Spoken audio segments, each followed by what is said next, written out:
Okay, today we're going to be going over the front squat, the barbell front squat, and just some application of sport, a little bit of anatomy, and then just some other coaching cues that are different than the back squat. We'll also be going over two variations of hand placement. I know that everybody is not able to get into a position where their wrists are like that, because this requires quite a bit of wrist mobility to perform. So there's another variation that I have for lifters that don't have this wrist mobility yet. So let's get to it. With the stance, I like to go a little bit wider because it puts less stress on my back, primarily because when you have the bar in front of you, your chest seems to come more forward. So if you looked at the wide stance back squat video, the stance width is about the same. Okay, I turn the toes out just slightly, and that's just kind of like how I like to do it. Okay, if you want to go a little bit more narrow on your stance, that's perfectly fine. There's no one cookie cutter way of how to do a front squat or a back squat. For example, the squat that I did go over, the barbell back squat, that was more of a high bar, maybe wide stance, more of like a powerlifting squat, but there's other variations. So there's no real wrong way to do a squat unless you're breaking down in your form, right? So with that being said, as we move up the chain, the first thing that goes back, just like the barbell back squat, is your hips. And there was one thing that I did here that I didn't notice on my back squat video was, you see how my chest and my arms rise just slightly? That is me inhaling into my core. Okay, there's a thing called interabdominal pressure that you want to create when you squat. When you do this, okay, your body gets very tense, and a tense muscle is a stronger muscle. Okay, that's a very basic way of explaining it. And if you want to do an experiment, use the bar, exhale before you squat down, and then do another rep and inhale before you squat down, and then exhale when you come up, obviously. You will notice the difference. The tightness that's in the core, that's created by the obliques and the rectus abdominis, those things are going to help out with the squat. Okay. Now, the first thing, again, you want to push the hips back. Okay. The reason why I use that wide stance is so the chest does not fall so far forward. Okay. We started with a neutral chest position, and we want to end there. Okay. That's a good position we want to be at. The depth is going to be up to you. I go a little bit lower right here. Okay. As you can see, I'm about pretty much parallel, maybe a little bit lower. With the video where facing forwards, you could see my hamstrings from the front, right? So that is a position that you would probably want to be in. If you're unable to get to that, maybe going a little bit higher is fine, right?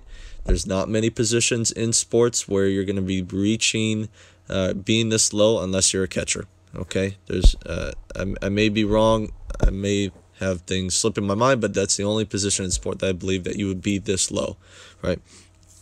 The reason why I turn the toes out is to make sure that the knees are staying in line with the toes. Do not let the knees come in. Same thing with the back squat.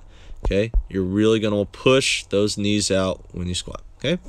So anything else to say? Now, as we move up to the grip, okay. We'll stay down here just so I can talk about some things. You want to try to keep your humerus, okay, or your upper arm.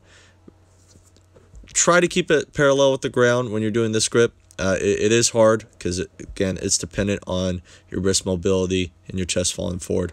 But you don't want the elbow to fall too far forward, otherwise the bar will fall out in front of you. Okay. With the grip itself, okay, I use my first two fingers. So I use the pointer finger and the middle finger, and those are what I place. I hold the bar with, but I'm not resting the bar on my fingers. The bar is resting on the shelf that I create with my deltoids. Okay, deltoids are right there. you want the bar to rest there. If the bar is resting on your wrists and your fingers, it's gonna hurt your wrists. Okay. Now, as we ascend back into the squat, you can look at we'll look at a few reps here, just so in real time. Take the volume down. Let's do that one more time, just so you have an idea. Okay. Again, you are pushing the hips back. Okay, pushing the knees out. And the reason why I'm wearing a different shirt in the left video is because I realized someone had came into the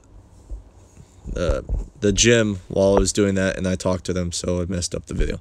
Now, this is another way of doing a front squat. Okay, this is where you cross your hands and you put your hands on top of the bar, and then the bar is just resting on your deltoids. I had to do this probably about 5-6 years ago because I hurt my wrist while I was cleaning. If you know what a clean movement is, I wasn't cleaning my room or cleaning something. A clean is where you pick the bar up and it then, like a deadlift position, you shoot your hips out and then it lands on your shoulders. But what I had done is I went too low, and then my elbow hit my knee and it sprained my wrist. So I couldn't do front squats with the first grip that I had showed you. So this one allows you to keep your chest in a little bit more of an upright position. Okay. I like to use this one as well. It's another good one. I don't feel as tight or secure when I do a front squat like this. I've never maxed out like this. I feel like my chest would fall. I just don't feel that the bar would be secure enough if I had a maximum weight to do with this type of grip. So, but if you have if you do not have the wrist mobility, this would be a good variation for you to use. Now, with anatomy, the difference between the front and back squat is the quad activation. Since the weight is in front of your shoulders instead of behind, you're going to be utilizing more quads with this movement. Okay, that's why I kind of push the hips back a little bit more, is to make sure that I'm still getting glute and hamstring activation with this. Your core is really going to be activated when you do this movement, because you're really having to brace to keep your chest in an upright position. Okay? Now, application to sport.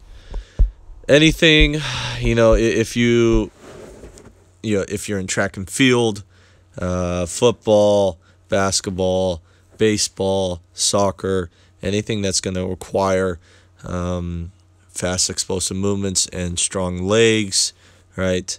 This would be a great movement for you.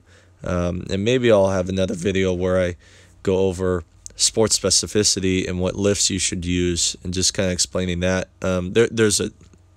On the Fresno Unified Athletics page, there is a tab for strength and conditioning, where I get most of my stuff from Calvin Dietz, who is a Minnesota head strength and conditioning coach, and he explains his training methodologies that I utilize for my athletes that I've seen some great benefits from, and I think you would maybe benefit from it as well as I have. So if you have any comments or suggestions, please let me know. I'll just kind of show the rest of this video.